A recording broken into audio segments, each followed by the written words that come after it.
ஏன் Sunday cricket விளையாட பிடிக்க மாட்டேங்குது? முதல்ல எது கிரிக்கெட் விளையாட போறீங்க? அதுக்கு பதில் சொல்லுங்க. உங்களாம் ஜாலியா சந்தோஷமா இருக்கும். ஜாலியா சந்தோஷமா இருக்கும். ஏன் வாரத்துல மத்த நாள்லாம் சந்தோஷமா இல்லையா? அப்போ ஆபீஸ் போறோம், வேலைக்கு போறோம். ஒரு நாள் சண்டே கொஞ்சம் ரிலாக்ஸ் பண்றதுக்காக நாங்க போறோம். அப்ப நாங்க எப்பதான் ரிலாக்ஸ் பண்றது?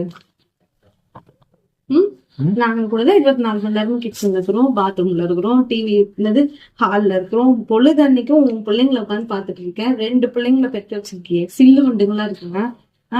எந்நேரம் சாப்பாட்டுல கை வைக்கும் போது தான் பாத்ரூம் வருது உன் பிள்ளைங்களுக்கு. அப்ப நாங்க எப்பதான் போய் ரிலாக்ஸேஷன் பண்றது? எங்களுக்கு அப்ப எப்பதான் ரிலாக்ஸ் ஆகுறது? நீங்க மட்டும் போய் ஜாலியா இருந்தா நான் பேசுறீங்கன்னா கவனிக்கிறியா? உட்காந்து இதையும் அதையும் மாத்தி மாத்தி தின்னு இருக்கு.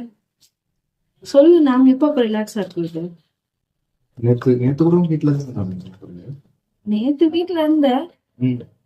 அதெல்லாம் எங்களுக்கு கணக்கு கிடையாது. சண்டே நீங்க கிரிக்கெட் விளையாட போக கூடாது. அங்க போனா நீ என்ன பண்ற? ஜாலியா இருக்கியா? ஆமா. சந்தோஷமா இருக்கியா? ஆமா. ஹாப்பியா இருக்கியா? ஆமா. அது எதுவுமே நாங்க செய்ய விட மாட்டோம்.